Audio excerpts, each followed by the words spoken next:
Jim, I peeked at this question and I kind of squealed with glee before I started because I know your question was up at the top here. Do you have any recommendations on evaluating a job once offered and comparing it to my career goals? I am struggling if some jobs I am applying for will help to advance my career.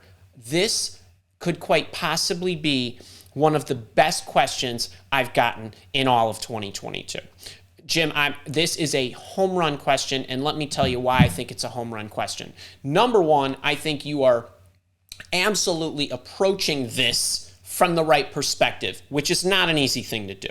The second thing is you're asking me a question that's actually very difficult to evaluate if you've not taken the proper steps. So I want to pull this up here, and I want to chew on this a bit here with you. So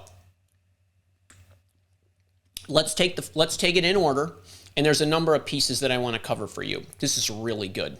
I could do a whole session on this one. All right, evaluating the job once offered, comparing to my career goals. First thing is, in order for you to have your career goals in order, you have to take a first step. But in the first step, you need to make sure that what you're doing in the step is correct. I'll be really specific here. You might have heard me, if you follow me, you probably hear me talk a lot about getting a list of your requirements. And I've given free videos out there. There's also some free downloads on what most people's happiness factors are. You can call them whatever you want. They're the things I need. They're my criteria. They're my requirements. They're my happiness factors. And as an executive recruiter, I've personally interviewed almost 15,000 people, and we've collected data from about 12,000 of those people. Based on the data of what those people want in terms of making a move and what they want in their company, we've listed the top 15 happiness factors. Stacy can drop it in the chat, and y'all can download this, and I give you the definitions of what these are. But your first step is making sure that your requirements in order. What the requirements does is things like the career track, what kind of company I want to work for, what kind of boss do I want to travel, don't I, how important is compensation and the benefits to me, all of training, all those things that go in that list, all the kind of things that you would generally think you would want. What that does is it helps you create a list of questions that you will then go and evaluate your current employer or most recent one, even if you've left, to get a benchmark of generally how happy you were, what your gaps were. And then as you go and interview, what you do is you are asking questions to elicit information from the company to know whether that company can satisfy your requirements. That's really important because you cannot know if you're making a good career choice if you don't ask the questions, get the information, and properly evaluate it.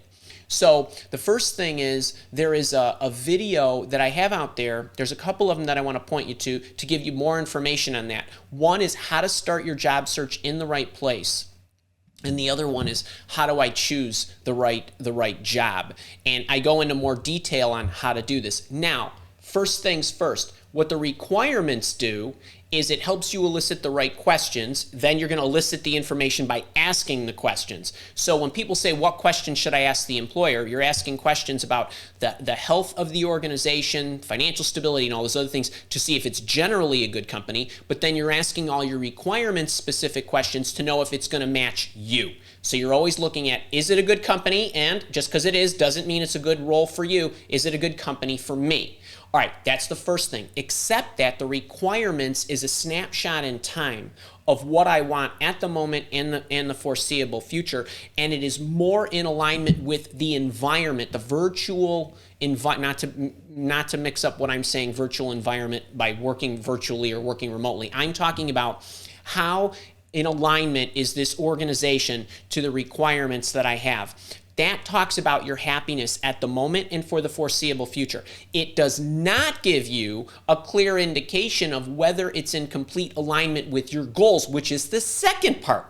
Can you see why I'm so happy about this question? All right, the second thing that you asked me about is the career goals. Well, now you have to go back even further. So you got your requirements in order, but even before you do all that, you need to think about not what I want, but who I want to be. And I'll give you an example just so you can sink your teeth into this. If my career goal was I want to be a business owner that does career coaching services, and my goal is I need to have X number of people paying me X dollars per capita so that I could generate X millions of dollars and whatever, I think those are some pretty lousy career goals. Because what happens is when you have metric-based goals, there's nothing wrong with metric-based goals if used properly, but most people misuse them.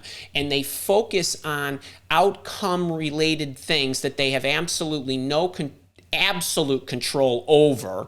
And their behaviors are changed because of what they're focused on. Number of bodies, number of sales, number of this. Instead, my career goals are more about who I want to be. I want to be a person who helps others in their in finding the right job and then developing once they're in it. Okay, that's who I want to be. How do I want to do that? I want to do that by creating a business.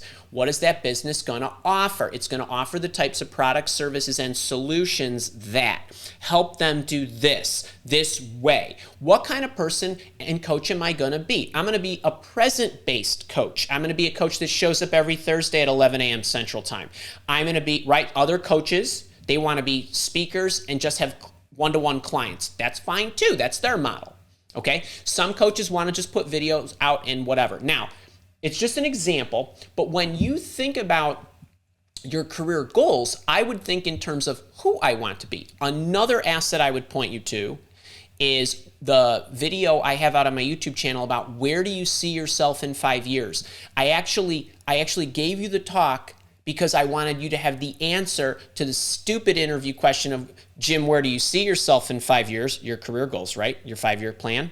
Except that because most people focus on where they want to be, they get the answer wrong. And so I helped you with my answer was not just here's the script for how to answer that question, but how to actually think through it so you can align your career goals to the response that you're going to give them. So you're going to talk about, I want to be a person who, I want to be working in a capacity where I'm building this so it helps the market do that, or this person do that, right? So what you call that 5 years from now, I don't know what I'm going to be called. I don't know what all the little product lines I'm going to be offering you because I have to get into it. So when I look at putting my career goals together in that manner, the who I want to be, don't start with why, start with who. Who do you want to be? Why do you want to be that? That's second. And then what will help satiate that is third. The what and the vehicles that you are operating in at any moment in time are your requirements. That gives you a decision and a snapshot in time. The goals let you know, am I in the right swim lane, so to speak? Now I'm here, kind of thing. That's how you put all that together. I have loads of this in much more detail, not just the videos I gave you on YouTube, but in my job search coaching program, I have this in spades. And then the other thing that we mentioned recently, depending on when you're watching this, but the job search mini camp, that's the free workshop I'm doing August 8th through 12th. That first session is on this too. There's elements of this on there. So I think that's a fantastic question, Jim. I really appreciate you giving me a chance to answer that. I hope that helped you. And I would definitely check out the mini camp. And if you're not already in my job search coaching program, the big boot camp, you might want to check that out. So I hope that helps. That's just a great one. Just a great one. Love that question.